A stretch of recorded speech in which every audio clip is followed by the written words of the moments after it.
I do আমি করি, I do do এটার অর্থ কী হবে? আই ডিড আমি করেছিলাম, আই ডিড ডু এর অর্থ কী হবে?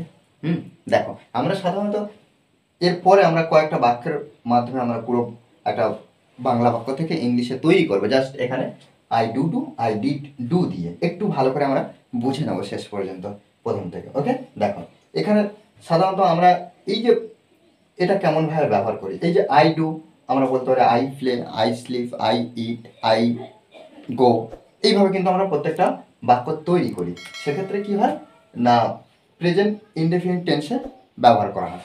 দেখো যখন আমরা দেখব যে আই ডু ডু, তখন বাক্যের অর্থ হয়ে যাবে কি, আমি তো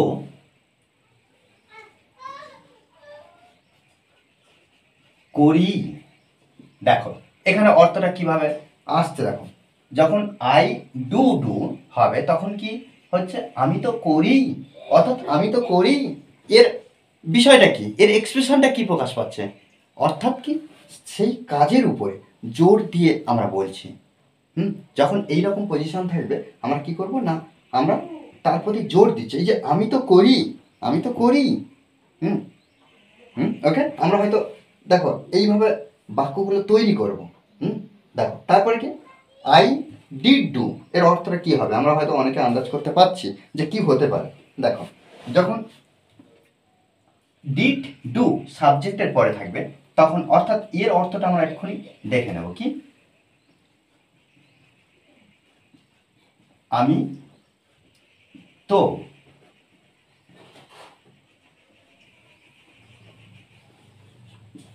এখানে কি লিখলাম, আমি তো করেছিলামই, আমি তো করেছিলামই, অর্থাৎ কি পাস্টের ক্ষেত্রে, পাস্টের ক্ষেত্রে কি হচ্ছে না, অতীতের অ্যাকশান এমফাসিস করছে। আমরা জোর দিয়ে বলছি, আমি তো করেছিলামই, আমি তো করেছিলামই। দেখো আরও কিছু বাক্য আমরা এখানে বাংলা বাক্য থেকে ইংলিশে করবে, একটু ভালো করে বুঝে নেবো। দেখো সে তো আমাকে বিশ্বাস করেই, তুমি তো তাকে জিজ্ঞেস করেছিলেই। দেখো আমরা সহজভাবে, একদম কোনো জটিলতা এখানে নেই, আমি তো তোমাকে ভালোবাসি, আমি তো তোমাকে ভালোবাসি, তাহলে ভালোবাসি যদি আমরা বুঝতে পারি যে প্রেজেন্ট অ্যাকশন, তাহলে আমরা এটার উপরে কাজ করব। আর যদি আমরা বুঝতে পারি যে পাস্ট অ্যাকশন, তাহলে আমরা এটাই কাজ করব, সিম্পল ম্যাটার। তাহলে কি আমি তো তোমাকে ভালোবাসি, তাহলে এখানে আমরা লিখব I do, I do love you, I do love you, আমি তো তোমাকে ভালোবাসি। দেখো এই যে এখানে দেখো আমরা ব্যবহার করছি, আর এটা কি এই যে ডুর পরে কিন্তু আমরা এখানে V1 ব্যবহার করব। আমি তো তোমাকেই ভালোবাসি, আমি তো তোমাকে ভালোবাসি, তাহলে আই ডু লাভ ইউ। যে কোনো ভার্ব আমরা প্রেজেন্টের ক্ষেত্রে যখন জোর দিয়ে বলবো এইভাবে কিন্তু আমরা ব্যবহার করতে পারি। আমি তো তোমার সাথে দেখা করেছিলামই, তাহলে করেছিলামই অর্থাৎ অতীতে জোরের সঙ্গে, হ্যাঁ আমি দেখা করেছিলাম। তাহলে আমরা এখানে কি করব না, আই ডিড, আই ডিড, এই যে দেখা করেছিলাম, তাহলে দেখা করেছিলামই, তাহলে এখানে meet, meet you, meet you. সে তো আমাকে বিশ্বাস করেই, তাহলে এখানে দেখো সে, আমরা সি ব্যবহার করব। আচ্ছা এখানে একটা বিষয় আছে, আমরা ডু ব্যবহার করছি প্রেজেন্টের ক্ষেত্রে, হ্যাঁ পাস্টের ক্ষেত্রে ডিড ব্যবহার করছি, কিন্তু এখানে সে আছে, আমরা সের পরে কি প্রেজেন্টে আমরা ডু ব্যবহার করব না, এক্ষেত্রে আমরা কি করব না, এই যে সাবজেক্টের জন্য আমরা কি ডুটাকে ডাচ করে দেব, ডুটাকে কি করব ডাচ করে দেব। ওকে, DOES,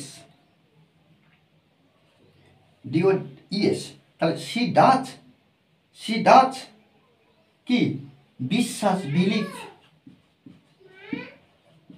বিলিভ, তাহলে সি ডাচ বিলিভ মি, কাকে আমাকে।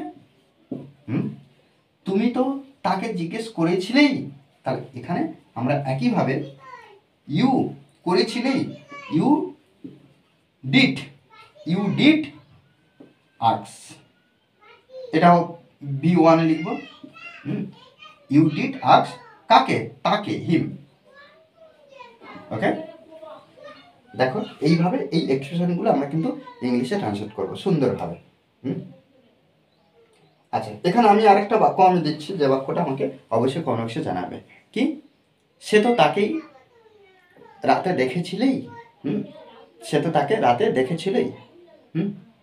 ওকে, আর এইভাবে প্রত্যেকদিন যদি আমরা প্র্যাকটিস করি তবে কিন্তু ইংলিশে ইমপ্রুভ করতে পারবো। আর এই ধরনের গুরুত্বপূর্ণ ক্লাস পেতে অবশ্যই চ্যানেলটি সাবস্ক্রাইব করে পাশে থাকবেন। Okay, thanks for watching this video.